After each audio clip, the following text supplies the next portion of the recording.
आज का हमारा टॉपिक क्या है? आमीन, हालेलुया। कौन सा? बाइबल में पहला उपवास किसने किया, वहां से मैं शुरू करूंगा। अब जानते हो उपवास ये शब्द पवित्र शास्त्र में कहां पर शुरू हुआ?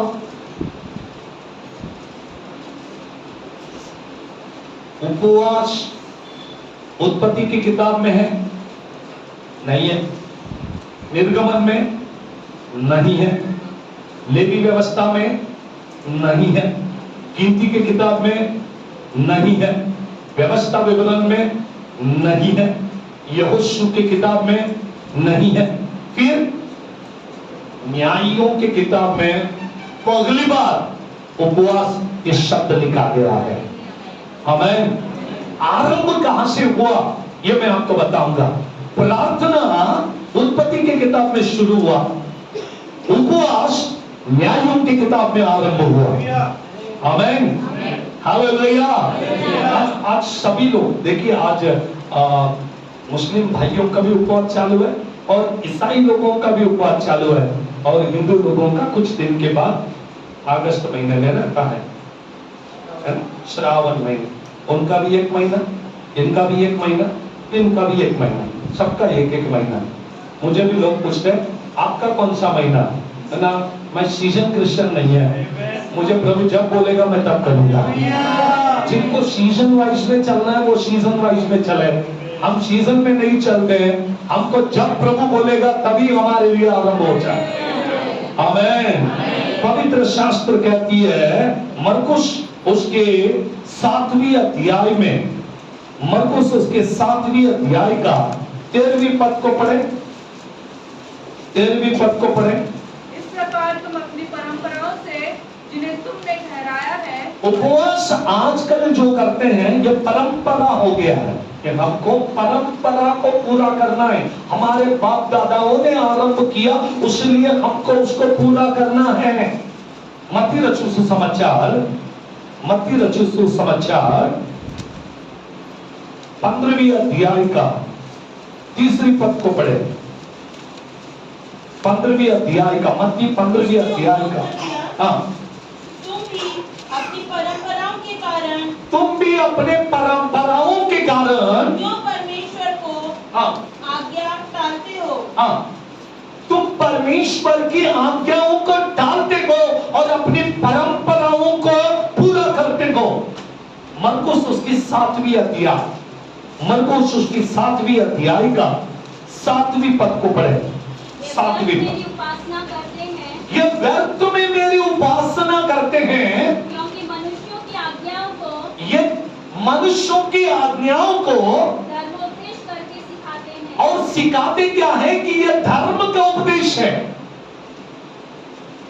परंतु यह धर्म शास्त्र में कहीं पर भी नहीं है। लेंट सीजन बाइबल में बिल्कुल भी नहीं है। और एक वचन को पढ़िए, अगर आपको जोड़ना है तो जोड़ लीजिए, लेकिन जोड़ने के बाद क्या होगा वो मैं आपको बताऊंगा। The book of revelation chapter 22, प्रकाशित वाक्य उसकी 22वीं अध्याय, प्रकाशित वाक्य उसकी 22वीं अध्याय, उसमें पवित्र आत्मा कहने वाली बातों को आप लोग याद रखिए। 18वीं पद से लेकर आगे। मैं हर एक को जो इस पुस्तक की भविष्यवाणी की बातें सुनता है गवाही देता हूँ। हाँ। यदि कोई मनुष्य हाँ। इन बातों में कुछ बढ़ाए, इसमें कुछ भी बढ़ाना भी नहीं है, और तो परमेश्वर उन विपत्तियों को जो पवित्र शास्त्र में लिखा है, उन विपत्तियों को हाँ। जो इस पुस्तक में लिखी है, हाँ। उस पर बढ़ाएगा। उस पे बढ़ाएगा। देखिए, अगर आपको जोड़ना है तो जोड़ लो, लेकिन पुस्तक में जितनी विपत्ति है वो आपके घर पे आएगा। आज लोग फास्टिंग करते हैं फिर भी क्यों ठीक से नहीं है, क्यों प्रॉब्लमेटिक जीवन में जी रहे हैं? रीजन क्या है मालूम है? क्योंकि आप लोग जो पवित्र शास्त्र में नहीं है उसको जोड़ना चाहते हो। उपवास करना गलत नहीं है, उपवास करना चाहिए, करना है।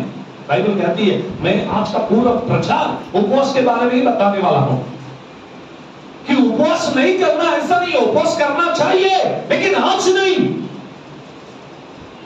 उपवास करना चाहिए लेकिन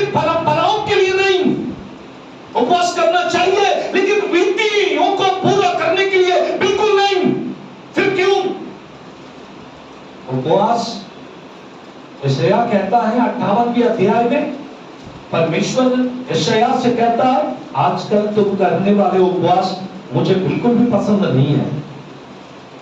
परमेश्वर खुद कहता है कि आजकल जो तुम उपवास करते हो और कहते हो कि परमेश्वर को उपवास पसंद है, पढ़कर देखिए यशायाह नबी के पूरा अध्याय में लिखा, पूरा चैप्टर पूरा उपवास के बारे में, 58 चैप्टर, उसमें लिखा है कि आजकल तुम करने वाले उपवास मुझे पसंद है क्या? आमीन, हालेलुया, हालेलुया, हालेलुया। इसका मतलब यह नहीं है कि नहीं करना है, हमें करना है। मैं भी 21 दिन का उपवास करता हूँ, मैं 40 दिन का उपवास करता हूँ, मैं कभी 7 दिन का उपवास करता हूँ, मैं कभी 11 दिन का उपवास करता हूँ, कभी 3 दिन का उपवास करता हूँ। साल में इतने दिन उपवास रखता हूँ कि उसका कोई हद नहीं होगा। फास्टिंग तो मैं बहुत करता हूँ, लेकिन मैं परंपराओं को नहीं मानता हूँ। मैं ट्रेडिशनल क्रिश्चियनिटी की बातों को नहीं मानता हूं।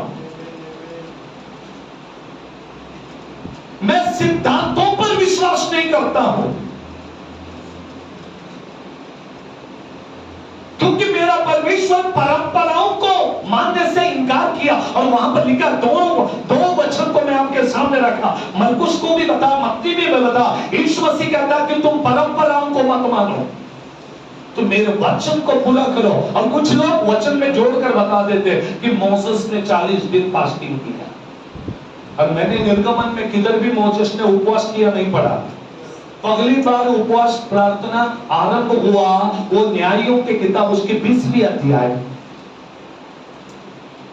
कैसे हुआ वो बताऊंगा, अब बताऊंगा। एक स्मॉल स्टोरी आपको बता। मुझे आज ये इस बात में जाना नहीं था। सुबह उठकर मैं पवित्र शास्त्र को पढ़ रहा था। पढ़ते समय एक लेवी व्यक्ति मुझे दिखाई दिया जो अपने बीवी को लेकर बेन्यामीन लोगों के बीच में गया, और परदेसी होकर इस्राएली व्यक्ति बेन्यामीन भी इस्राएली वंश का एक लास्ट वंश व्यक्ति है, लास्ट वाला। उनका भी एक गोत्र है, उनका भी कुछ लोग हैं। 12 वंश में से ये भी एक वंश है, 12 गोत्र में से ये भी एक गोत्र है। लेकिन एक लेवी गोत्र का व्यक्ति, लेवी वंश का व्यक्ति, वो बेन्यामीन लोगों के बीच में गया परदेसी होकर, और वहां पर रहने लगा। एक रात की बात थी, एक रात में उधर रहना था, लेकिन कुछ ऐसे लड़के उसके ऊपर हमला किया और उसके बीवी को रात में उन्होंने छेड़छाड़ किया। उसके साथ में जो नहीं करना था वो उस रात में कर दिया, और सुबह उठ के देखा तो उसकी बीवी मरी भी पड़ी थी। चैप्टर 19 में लिखा है, न्यायियों की किताब 19 में, लेकिन मैं 19 में नहीं जाऊंगा, मैं 20 से बात करूंगा आज। 19 में पूरा कहानी लिखा, आप पढ़ लीजिए। सुबह उठकर देखा, 20वीं अध्याय का अगले पद में लिखा, जब सुबह उठ के देखा तो उसकी बीवी आवाज दिया, चलो हमें जाना है, हम तो परदेसी है, हम निकल जाएंगे, हम दूसरे गांव को जाना है। जब निकलने को देखा तो वो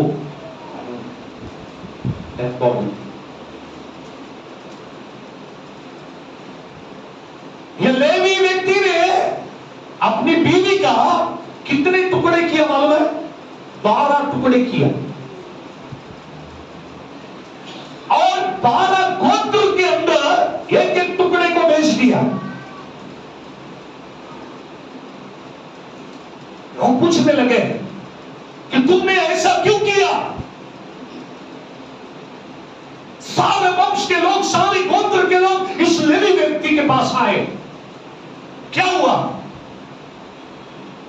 11 गोत्र के लोग, 11 वंश के लोग अलग हो गए, और बेन्यामीन वंश के लोग अकेले अलग हो गए। ये 11 वंश के लोगों ने पूछा कि जो लड़कों ने ऐसा किया है उनको हमें दे दो, हम जो न्याय परमेश्वर की ओर से है वो न्याय को हम देखेंगे। लेकिन वो वंश और वो गोत्र के लोग इतने कट्टर थे, उन्होंने कहा नहीं नहीं, तुम्हारा आदमी हमारे गांव में आया वही गलत है, और उसके साथ में जो हुआ वो न्याय है। मतलब जो अन्याय है उसको न्याय करके बताने वाले ये वंश के लोग।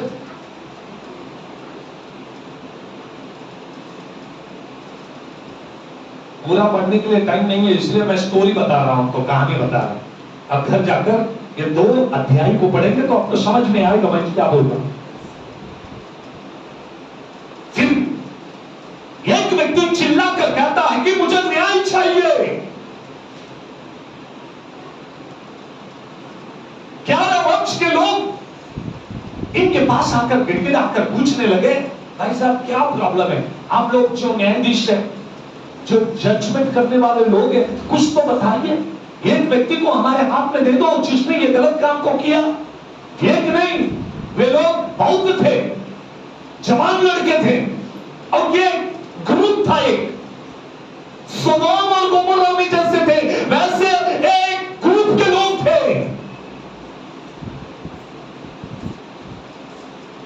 उन्होंने परमेश्वर के पास गया, परमेश्वर ने कहा इस्राएलियों से जाओ और बिन्यामीन वंश के साथ में लड़ाई शुरू करो। किसने कहा? परमेश्वर के पास में प्रार्थना करके आरंभ किया। आइए वचन में देखेंगे 20वें अध्याय का 21वें पद को पढ़े। न्यायों की किताब उसके 20वें अध्याय का 21वें पद को पढ़े। बिन्यामीनियों ने गिबा से निकल उसी दिन 22,000 इस्राएली पुरुषों को मारकर मिट्टी में मिला दिया। Praise the Lord। इस्राएल के 11 वंश के लोग एक साथ बेन्यामीन के विरुद्ध में आए, लेकिन क्या हुआ मालूम है? बेन्यामीन वंश के लोग इतना कट्टर थे, उन्होंने इस्राएलियों के 22,000 लोगों को मार दिया।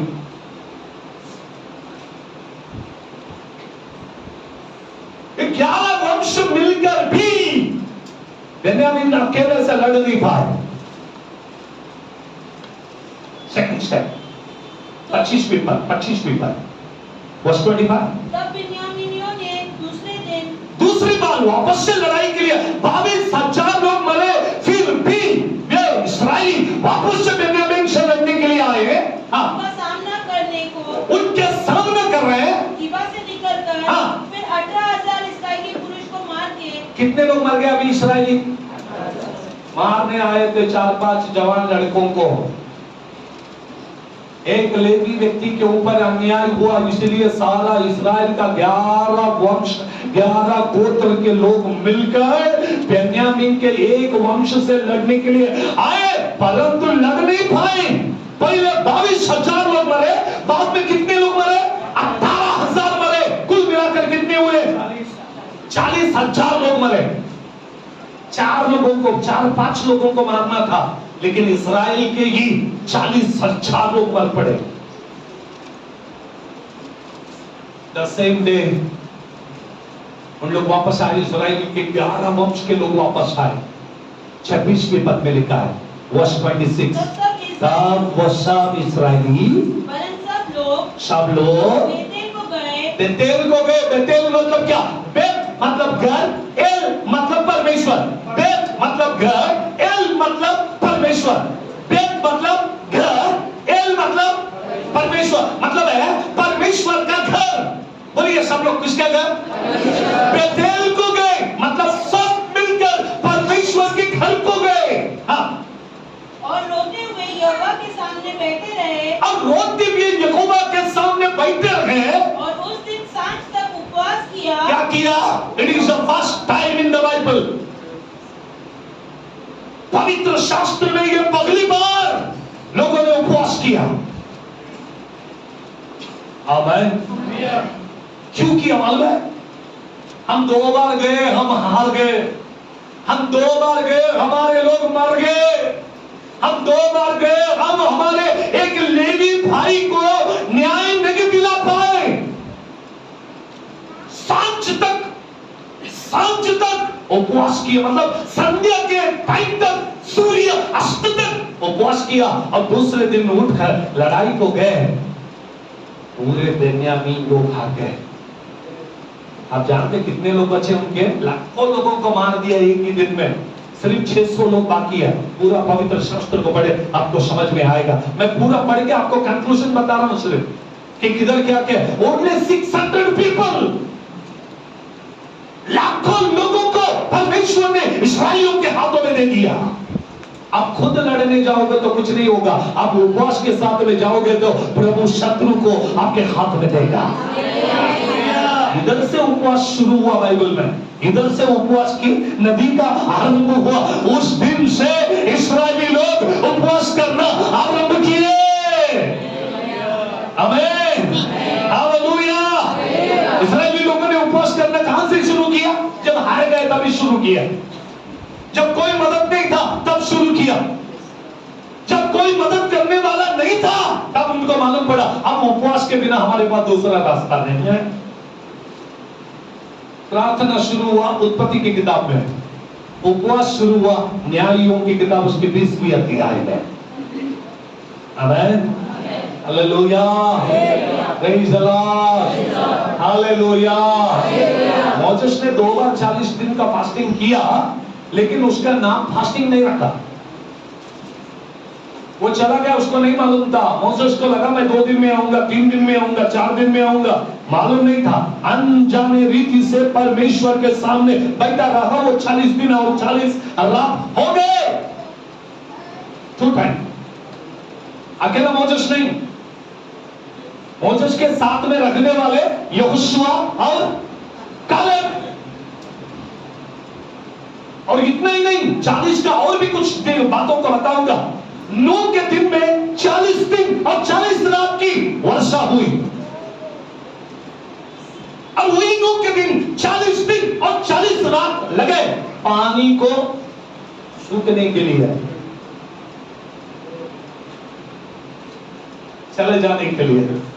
ये 40 का बहुत इंपॉर्टेंट है बाइबल में, लेकिन इसका मतलब यह नहीं है कि हम लोग वो 40 को पकड़ के 40 दिन का फास्टिंग करें।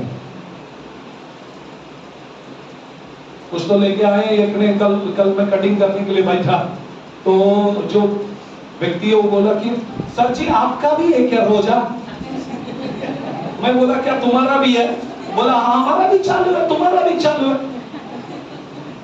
मैंने बोला नहीं मेरा तो नहीं है। नहीं आप तो हमेशा करते, फिर आज क्यों नहीं कर रहे?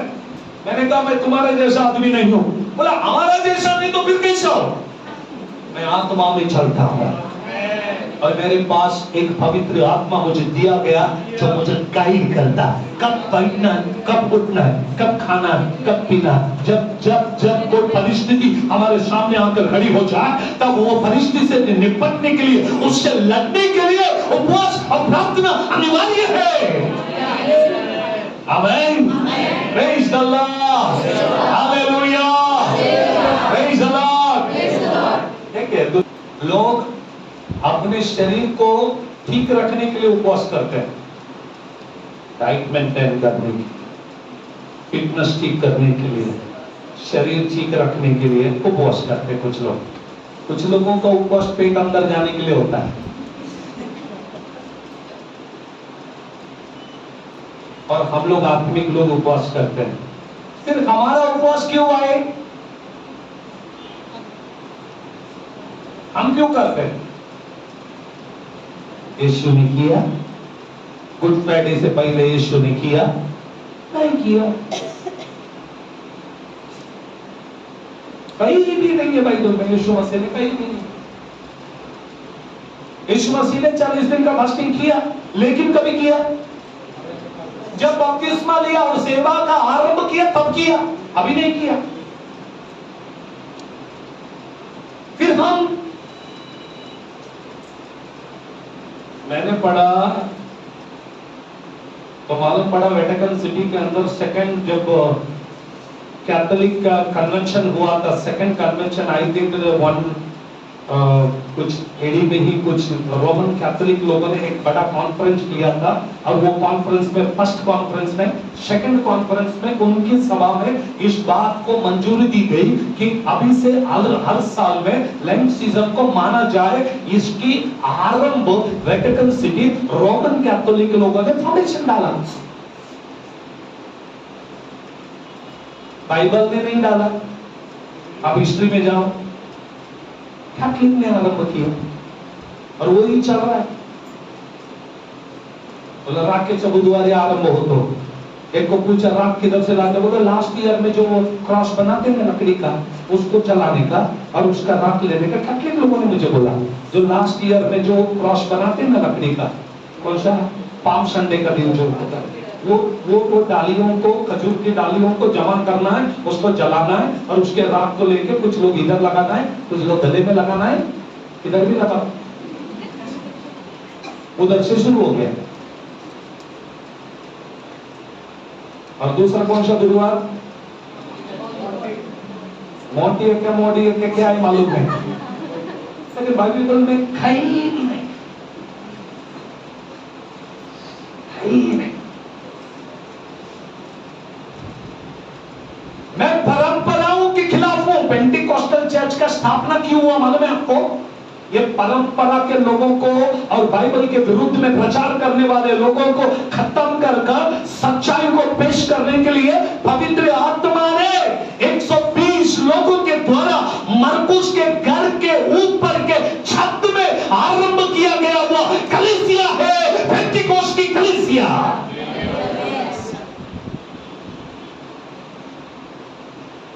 ऐसे लोग चल रहे थे इसलिए चालू किया गया पवित्र कलीसिया को।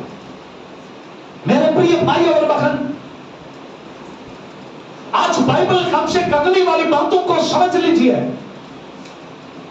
पवित्र शास्त्र हमसे जो बात कहती है उसको हमें समझना है, समझना है उसको। योएल के ग्रंथ उसकी दूसरी अध्याय का 13वीं पद को पढ़े। The book of Joel, Joel की किताब 2:12, योएल की किताब दूसरी अध्याय की 12वीं पद। यहोवा की ये वाणी है,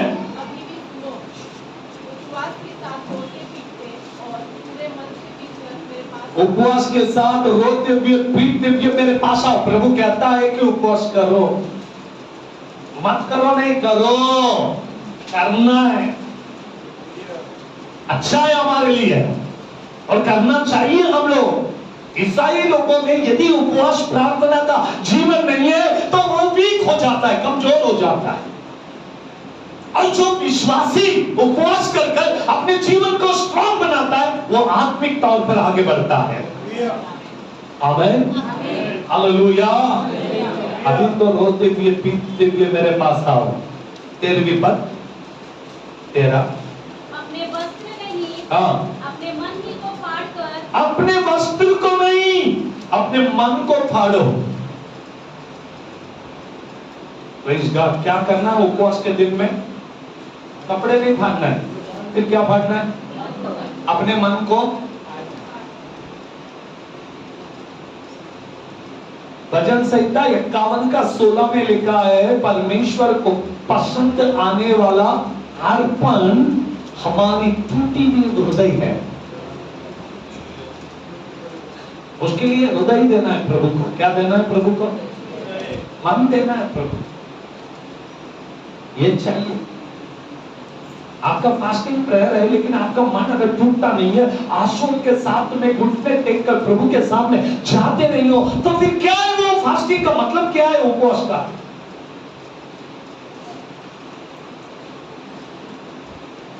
आजकल हमारे उपवास कैसा होना चाहिए?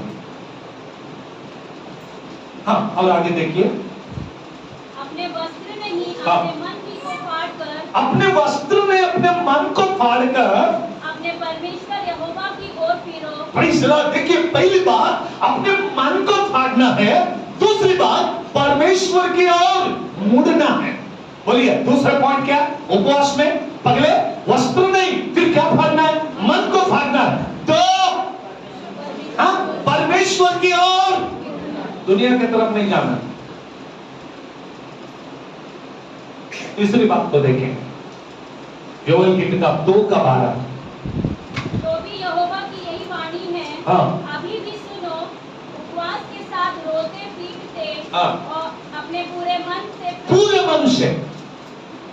पहली बात क्या बताया मैंने?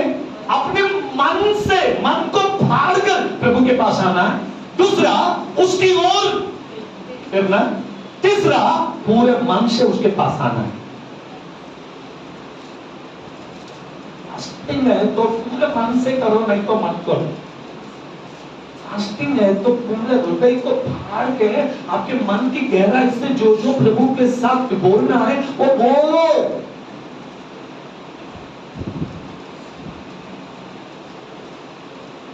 कुछ लोग उपवास कैसा करते हैं, सुबह उठते फटाफट सब काम करते हैं, और फास्टिंग नहीं होता ना तो दोपहर को सो जाते हैं। जो 11 बजे सोते हैं तो 4 बजे उठते हैं, 4 या 5 बजे उठते हैं, उठ के फिर खाना बनाने में लग जाते हैं, फिर या कुछ ना कुछ काम में लग जाते हैं, फिर बार बार घड़ी की तरफ देखते टाइम कब होगा। अब तो ईसाई लोगों में नया एक बात है, चाय चलेगा, कॉफी चलेगा, जूस चलेगा, फ्रूट नहीं चलेगा, लेकिन सब लिक्विड चलेगा, सब लिक्विड चलेगा। और कुछ लोग तो पूरा लिक्विड का स्टॉक भर देते घर में लाके, क्योंकि ईसाई लोगों के लिए लिक्विड चलता है और अन्य जातियों के लिए फ्रूट सब चलता है। उन लोग पूरा खिचड़ी से लेकर फ्रूट से लेकर सब खाते हैं, और ईसाई लोग खाते कुछ नहीं है, पीते सब कुछ है। सोत्रम बोलो, कितने लोग हैं ऐसा मालूम नहीं। हम लोग कंटिन्यू करते हैं, इसलिए बीच बीच में लेते हैं। हम लोग कंटिन्यू करते हैं, हम लोग ब्रेक नहीं लेते, इसलिए बीच में कुछ ना कुछ लेते हैं। फ्रूट नहीं लेते लेकिन जूस लेते हैं, क्योंकि हम लोग कंटिन्यू करते हैं। कुछ लोग सिर्फ एक दिन भी रहेंगे तो सुबह से लेकर शाम तक पीते ही रहेंगे। चाय तो 10 बार पिएंगे, बोलेंगे क्या होगा, उपवास है। फिर उपवास में क्या, चाय से उपवास मरता है, भूख मरता है, क्या मरता है, इसलिए पीना। फिर रखा क्यों है, रखा तो प्रार्थना करो ना, घुटने पे वही तो प्रभु के पास आ जाओ और कहो, प्रभु आज मेरा उपवास है, आज मैं आपके सामने आया हूं। 3 बातें बताना है ना। पहली बात क्या है, अपने मन को फाड़ो। दूसरी बात क्या, तीसरी बात क्या, फिरना है लेकिन, हाँ फिरना है लेकिन आधा मन से नहीं, पूरे मन से फिरना है, उपवास करना, तब प्रभु आपकी प्रार्थना को सुनेगा। जोर से बोलेंगे हालेलुया। दूसरी बातों को, दूसरे सेशन की ओर हम जाएंगे, वहां पर लिखी गई कुछ बातों को हम पवित्र शास्त्र में पढ़ेंगे। कैसा रखना है हमें उपवास में, कैसे चलना है उपवास में। पवित्र शास्त्र में लूका के ग्रंथ उसकी 4 अध्याय का 1 और 2। फिर यीशु पवित्र आत्मा से भरा हुआ यरदन से लौटा और 40 दिन तक आत्मा के सिखाने से जंगल में फिरता रहा। उपवास 40 दिन किया, लेकिन कैसा रहा मालूम है, आत्मा लेकर जा रहा था उसको। कौन, फिर से पढ़ो ना, आपको मालूम पड़ेगा। फिर यीशु पवित्र आत्मा से भरा हुआ, आत्मा से भर के उपवास करना चाहिए। अब 40 दिन उपवास में रहा, लेकिन 40 दिन पवित्र आत्मा ने गाइड किए। 1 और 2 में वही लिखा है, 40 days and 40 nights पवित्र आत्मा ही चला रहा था। हालेलुया। आपका उपवास प्रार्थना है, ठीक है, लेकिन पवित्र आत्मा आपको जब चलाएगा, आपको प्रभु लेकर चलेगा। एक बात बाइबल में लिखा, जब सच तुमको मालूम पड़ेगा तो सच तुम्हें आजाद करेगा। क्या करेगा, बोलिए बोलिए, क्या करेगा। हाँ, सच हमको आजाद करता है। तो सच मालूम होगा तो आजाद हो जाओगे आप। सच मालूम होगा तो क्या हो गया, आजाद हो जाओगे। आपको आजाद होने के लिए सच मालूम होना चाहिए आपको। और सच क्या है कि पवित्र शास्त्र से सिखाने के लिए प्रभु ने मुझे यहां पर खड़ा किया। आप जब फास्टिंग में जाते हैं तब तक नहीं जाना जब तक पवित्र आत्मा आपको गाइड नहीं करेगा। यीशु मसीह खुद होकर उपवास में नहीं गया। पढ़िए, वहां पर लिखा, पवित्र आत्मा ने उसे लेकर गया। हमें दूसरी बात को देखेंगे वचन में से, मत्ती 8वीं अध्याय 17वीं पद को पढ़े। मत्ती रचित सुसमाचार 8वीं अध्याय का 17 और 18वीं पद को हम पढ़े। कि जो वचन यशायाह भविष्यवक्ता के द्वारा कहा गया था हाँ। वह पूरा हो। उसने आप हमारी दुर्बलताओं को ले लिया हाँ। और हमारी बीमारियों को उठा लिया। भाई जरा सॉरी मत्ती 5वीं अध्याय में पढ़ो जरा। 5वीं अध्याय में मत्ती 5 में। यह न समझो कि मैं व्यवस्था या भविष्यवक्ताओं की पुस्तकों को मैं व्यवस्था और भविष्यवक्ताओं के पुस्तकों को लोप करने आया हूँ। हाँ, लोप करने नहीं, मैं तो लोप करने के लिए नहीं, परंतु पूरा करने आया हूँ। मैं तो पूरा करने के लिए आया हूँ। आमीन, हालेलुया बोलेंगे सभी लोग। 6वीं अध्याय का 16वीं पद को पढ़ें। क्या है व्यवस्था की बात? जब तुम उपवास करो, तब क्योंकि नाई तुम्हारे मुंह पर उदासी न छाई रहे, हाँ। क्योंकि वे अपना मुंह बनाए रहते हैं हाँ। ताकि लोग उन्हें उपवासी जाने। हाँ। मैं तुमसे सच कहता हूँ कि वे अपना प्रतिफल पा चुके। पा चुके हैं। परंतु 17वीं पद, परंतु जब तुम उपवास करें तो अपने सिर पर तेल मार हाँ, और मुंह धो, हाँ। ताकि लोग नहीं परंतु तेरा पिता जो दुष्ट में कितने है। लोग आज ईसाई लोग हैं जो उपवास करते लेकिन सिर में तेल ही नहीं लगाते। आजकल का नया ट्रेंड है तो लड़का लोग तो सिर पे तेल ही नहीं लगाते।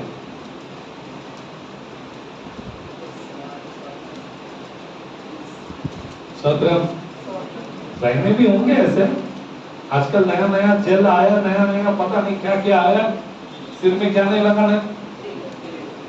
तो बोलते हैं नया तेल लगाया तो चिपकू चिपकू होता है इसलिए तेल नहीं लगाते हम लोग। लेकिन अगर पवित्र शास्त्र कहता तेल लगाने से तेरे जीवन के लिए अच्छा है, इसलिए क्या लगाना चाहिए सिर के ऊपर? हाँ, उपवास के दिन क्या क्या करना है? एक तो मुंह धोते रहना है बार बार और फ्रेश रहोगे। ठंडा ठंडा दिन तेल लगाने से क्या होता है सर? और भी लिखा है वहां पर, लिखा है पढ़िए। हाँ, ताकि लोग नहीं परंतु तेरा पिता जो गुप्त में है, हाँ। जो उपवासी पिता जो गुप्त में है, गुप्त में है, हाँ, जो उपवासी जाने, इस दशा में तेरा पिता जो गुप्त में देखता है तुझे प्रतिफल देगा। देखिए मेरे को यहाँ पर एक बात बोलना है। पहली बात, आपकी उपवास प्रार्थना आत्मा से होना चाहिए। दूसरी, आपकी उपवास प्रार्थना रहस्यमय होना चाहिए। रहस्यमय परमेश्वर को ही मालूम होना चाहिए आप फास्टिंग है। मतलब आप गुप्त में उपवास करो, किसको पता भी नहीं चलना चाहिए कि आप उपवास में। आपका मुंह हमेशा एकदम खिला खिला होना चाहिए, आपके सिर पे तेल लगा होना चाहिए, आप एक फ्रेश होना चाहिए। लोग आपको देखें तो कहे लग रहा है फास्टिंग में, दिखता नहीं है उपवास में, कितना दिन से उपवास। लोग हमें उपवास ही जाने इसलिए हम लोग को उपवास नहीं करना है।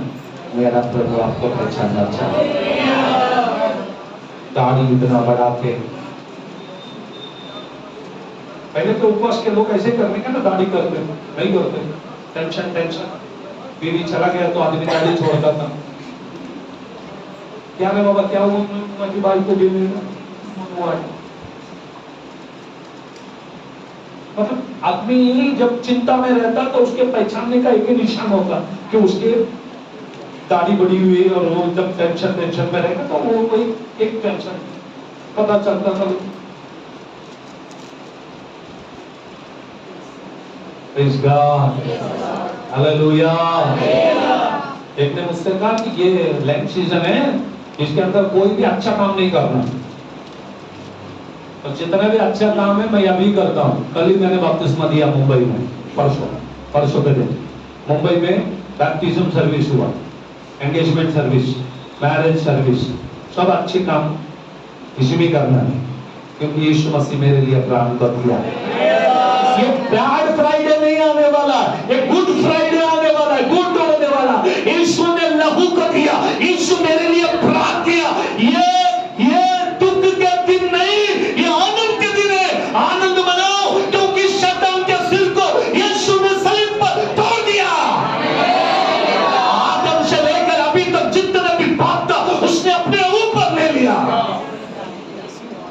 Praise the Lord. लेकिन बैड किसको हुआ मालूम है? शैतान को हुआ। इसलिए वो बहुत टेक्निक से इन दिनों को बनाया है। वो बहुत चतुर है, कलीसिया को कैसा गुमराह करना उसको मालूम है। सब बोलने लगे बहुत अच्छा हुआ, बहुत अच्छा हुआ, यीशु विजय हुआ, यीशु विजय हुआ। लेकिन इधर सब लोग रो रहे हैं। यीशु मसीह क्रूस को लेकर जा रहा था, कुछ लेडीज रोते भी आई। यीशु ने पूछा, यरूशलेम की कन्या हो, क्यों रो रहे हैं? उन्हें आपके लिए रो रहे हैं। मेरे लिए मत रो, आपके लिए, अपने बच्चों के लिए, आपके परिवार के लिए रो। आज भी चर्चेस में देखो कैसा गीत गाते हैं, यीशु ने अपना, वो लोग के गाते जैसा आप भी यीशु मसीह क्रूस लेके जा रहे हैं। अरे आने दूसरे आगमन की तैयारी हो गया, तुम लोग अभी तक उतरी पड़े हो। वो आ रहे वापस, अपने आप को रेडी करो, परंपराओं को छोड़ दो, उसके आगमन के लिए अपने आप को रेडी कर कलीसिया लेकर जाने के लिए आने वाला है। चर्च रेडी होना चाहिए, चर्च अपने आप को सुधार करनी चाहिए, चर्च अपने आप को प्रिपेयर करना चाहिए उसके सेकंड कमिंग के लिए। आमेन, हालेलुया, हालेलुया। बोलिए, ये दुख का दिन है कि आनंद के दिन है? बोलिए, फिर दुख क्यों मना रहे हो? ले पास्टर साहब, हम तो नहीं मनाते, हम तो पेंटिकोस्टल लोग हैं, हम तो नहीं मनाते। और जो मनाते हैं उनको भी जाके बोलो भाई बंद कर अभी। यीशु मसीह क्रूस पे नहीं, बाजू में खड़ा है, वो कहता है मैं अल्फा और ओमेगा हूं। मैं मर गया था, देख अब मैं युगानुयुग मैं जीवित हूं। The book of revelation chapter 1 उसमें लिखा मैं मर गया था, 10वें पद से लेकर आगे मैं मर गया था, लेकिन अभी देख मैं युगानुयुग जीवित हूं।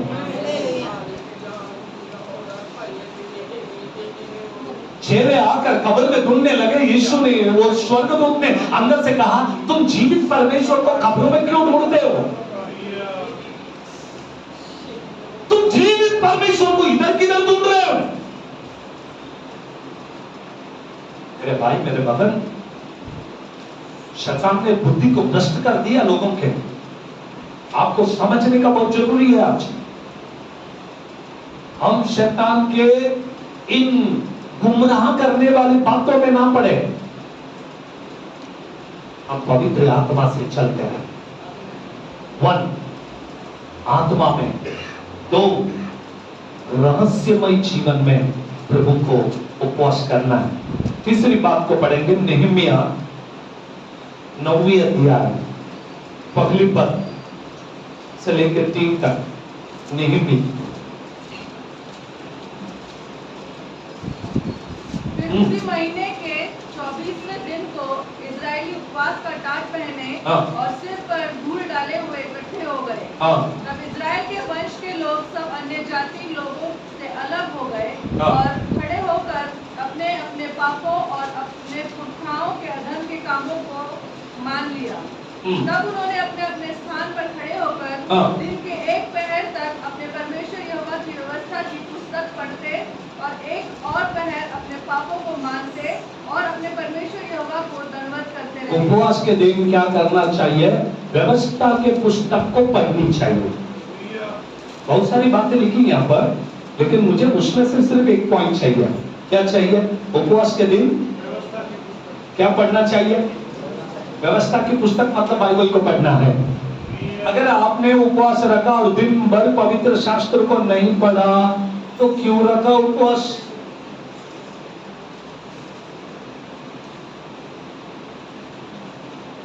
और एक बात को पढ़ेंगे, दानियल की किताब 9वीं अध्याय 3 और 4।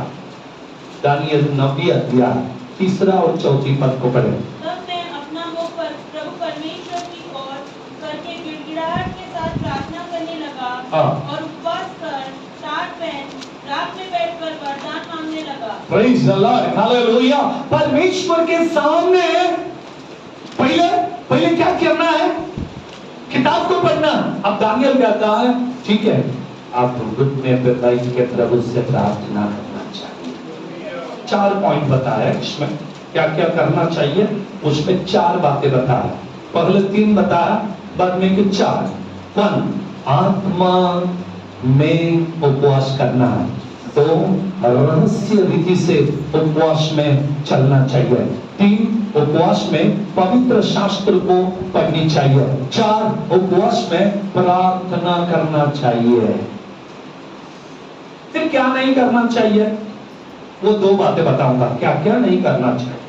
मत्ती रचित सुसमाचार, मत्ती रचित सुसमाचार 6वीं अध्याय का 16वीं पद में लिखा है, देखिए, जब तुम उपवास करो कपटियों के समान हाँ। तुम्हारे मुंह पर उदासी ना छाए। Praise the Lord, hallelujah. क्या नहीं होना चाहिए, प्रेज़ द लॉर्ड, क्या नहीं होना चाहिए? 2 बातें बोला, मैं नहीं बताऊंगा जो हमको उपवास के दिन नहीं करना चाहिए।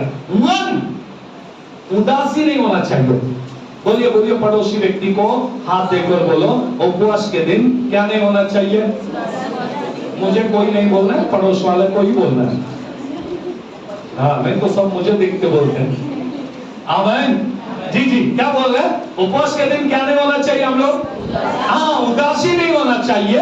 हाँ, क्योंकि वे अपना मुंह बनाए रहते हैं ताकि लोग उन्हें उपवासी जाने।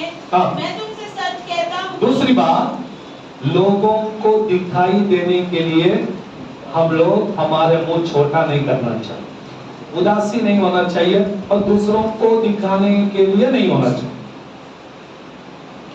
बस 16वीं पद में 2 बातें लिखी, 4 बातें होनी चाहिए, 2 बातें नहीं होना चाहिए। 1 उदासी नहीं होना चाहिए, 2 लोगों को दिखने के लिए नहीं होना चाहिए। Praise the Lord, hallelujah. कितने लोग आनंदित हैं? हालेलुया। टाइम मेरे लिए रुक रहा नहीं है, मुझे बहुत बताना है आप, लेकिन मुझे और एक चर्च में जाना है ना।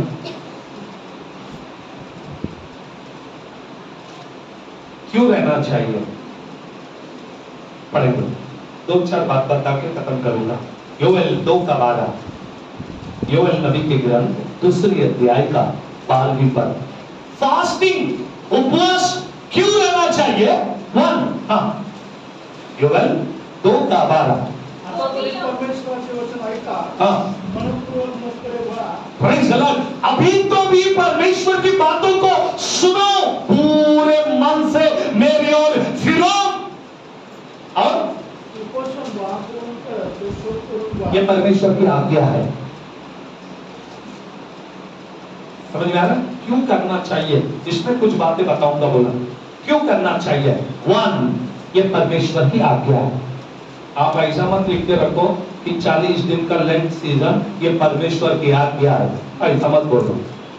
मुझे लेंट से कोई लेना देना नहीं, मुझे उपवास से लेना देना है, क्योंकि यीशु मसीह ने खुद उपवास करके हमें बताया कि उपवास करना चाहिए। चर्च ने भी उपवास किया, चर्च ने, पतरस के बंधन टूट गए, हालेलुया। पौलुस ने भी उपवास किया, और हमें सिखाया गया, कलीसिया, आरंभ की कलीसिया फास्टिंग करने में लगातार थी, इसलिए हमें भी करना है।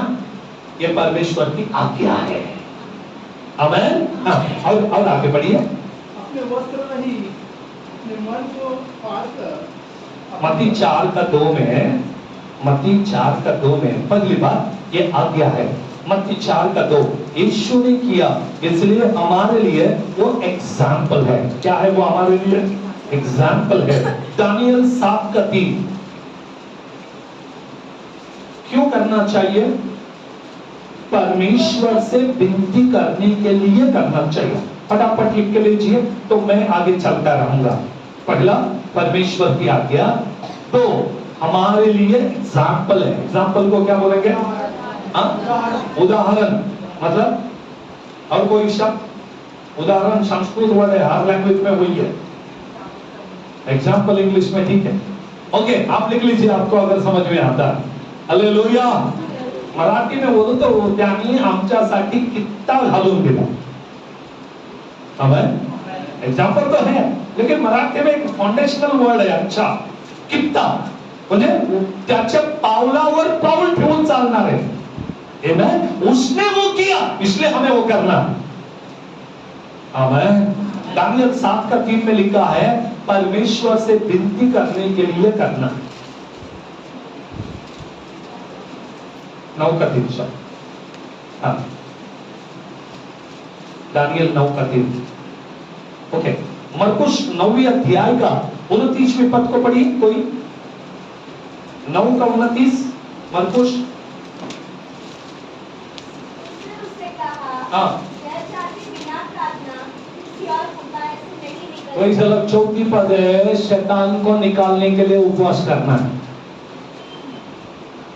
आखिरी बात बोल के खत्म कर दूंगा। आखिरी बात, प्रेरितों के काम 13वीं अध्याय 2 पद। जब वे जब वे उपवास उपवास सहित सहित हाँ, प्रभु की उपासना कर रहे थे तो पवित्र आत्मा ने कहा, मेरे निमित्त बरनबास और शाऊल को परमेश्वर की मर्जी को जानने के लिए उपवास करना। समझे? लास्ट मेरे निमित्त मतलब परमेश्वर की मर्जी थी कि मेरे लिए बरनबास और शाऊल को अलग करो। 1 परमेश्वर की आज्ञा। 2 यीशु ने हमारे लिए दिया हुआ हाँ उदाहरण। हाँ, तीसरी बात परमेश्वर से विनती करने के लिए। 4थी बात शैतान को भगाने के लिए। 5वीं बात परमेश्वर की मर्जी को जानने के लिए।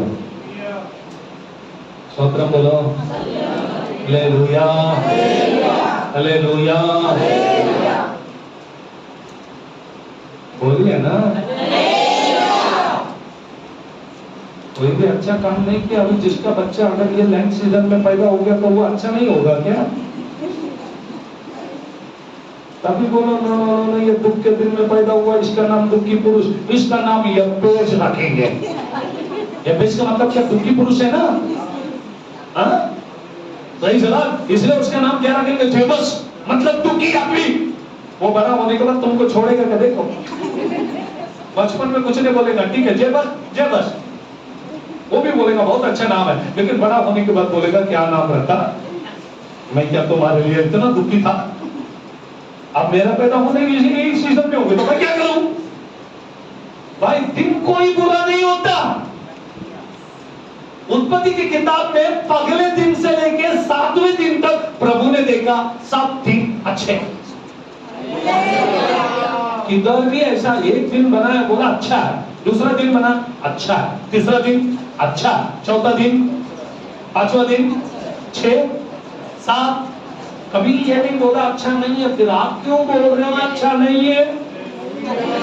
हमको किसने राइट्स दिया अच्छा नहीं है? दुख का दिन है, रोने का दिन है? नहीं नहीं नहीं, आनंद का दिन है। हम प्रभु में आनंद मनाएंगे। अब तो उपवास करने वाले लोग उपवास भी करेंगे, लेकिन हम इसके लिए परंपरा नहीं मनाएंगे। हम प्रभु की मर्जी को पूरा करेंगे। हम उपवास तब करेंगे जब पवित्र आत्मा हमें उपवास में लेकर चलेगा। अगर वो लेकर चलेगा तो वो गाइड भी करेगा। अगर वो गाइड करेगा तो वही हमें जीवन का रास्ता भी दिखाएगा। आमीन बोलेंगे? Hallelujah, hallelujah, praise the Lord. ना उपवास प्रार्थनलो నీతో సహవాసం చేసేదనయ్యా। तेलुगु में अच्छे अच्छे गीत है, लेकिन मैं नहीं गा पा रहा हूँ मतलब हिंदी में। मैं कोशिश किया था इस गीत को हिंदी में ट्रांसलेट करने के लिए, लेकिन प्रभु के मर्जी होगा तो कर लूंगा। टाइम नहीं है इसलिए रुक गया। मेरे उपवास की प्रार्थना में प्रभु मैं तेरे साथ में बना रहूंगा, ये गीत का मतलब है।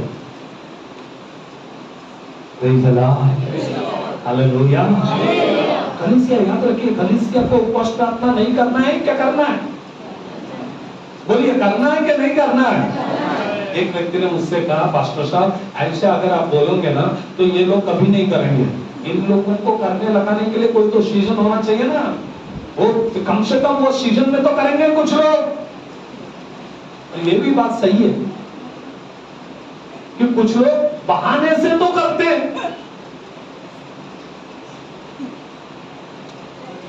अब कुछ लोग गुड फ्राइडे के दिन खा क्यों नहीं है, सुबह से लेकर शाम तक उपवास। और जिस दिन कोई मुझे जबरदस्ती उपवास पकड़ो बोला ना, उस दिन मुझे बहुत भूख लगती। और सच बोल रहा हूं, अगर मुझे अंदर से प्रेरणा हो गया और 21 दिन तक मुझे खाना मत दो तो भी मैं बैठूंगा, क्योंकि मेरा आत्मा प्रिपेयर है, रेडी है। मुझे रात में मत दो, दिन में मत दो, कभी मत दो, ऐसे ही बैठूंगा। लेकिन किसी ने जबरदस्ती बोल दिया तो नहीं होगा। स्तोत्रम, हालेलुया। कभी मैं सुबह निकलता हूं, कभी कभी तो मैं रात में घर जाके खाता हूं। घर जाने के बाद मुझसे पूछा जाता है कि क्या खाया भाया, तो मैं याद करता हूँ किधर कुछ खाया क्या। किसी के घर में कुछ खाया तो बोल देता हूँ खा के आया हूँ, नहीं खाया तो याद करके बोलता हूँ कि पता नहीं मैंने खाया क्या नहीं खाया। फिर बाद में याद आता है मैंने आज खाया ही नहीं। प्रेयर करते करते चाय पीते पूरा दिन खत्म हो गया।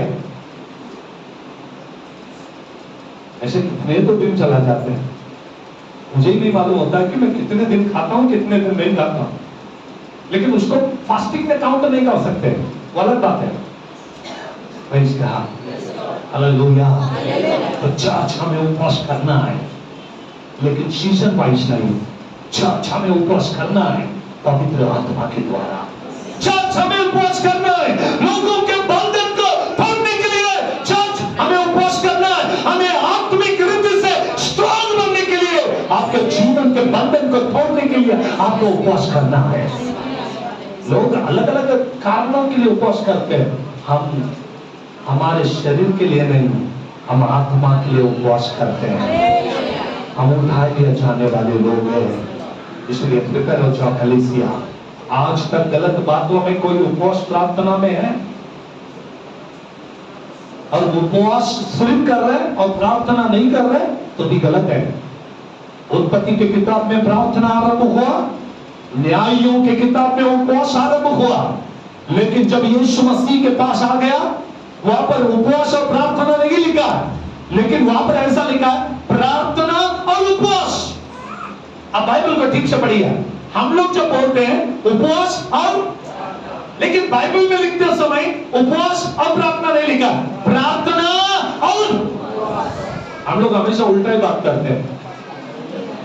बाइबल जो सीधा बोल रहा है प्रार्थना और उपवास करना, और हम लोग क्या बोलेंगे उपवास यानी देखो बाइबल के वर्ड देखिए आप, बाइबल क्या कहती है, तुम जब प्रार्थना और उपवास के द्वारा ही ये दुष्टात्मा निकले जाएंगे, ऐसा लिखा वहां पर। क्या उपवास और प्रार्थना के बारे में लिखा? नहीं नहीं, यीशु मसीह ने कहा प्रार्थना और उपवास के साथ ही इस दुष्टात्माओं को तुम निकाल सकते हो। आमीन, प्रेज़ द लॉर्ड। ये परमेश्वर की आज्ञा है। और दो, ये यीशु मसीह ने हमारे लिए एग्जाम्पल दिया है। तीन, परमेश्वर से विनती करने के लिए। चार, शैतान को भगाने के लिए। पांच, परमेश्वर के मर्जी को जानने के लिए। इसके लिए आप उपवास रखिए। प्रभु आपके जीवन में आपको ताकत, प्रभु आप सबको आशीष दे, प्रभु आप सबको नूतन बल में ताकत है।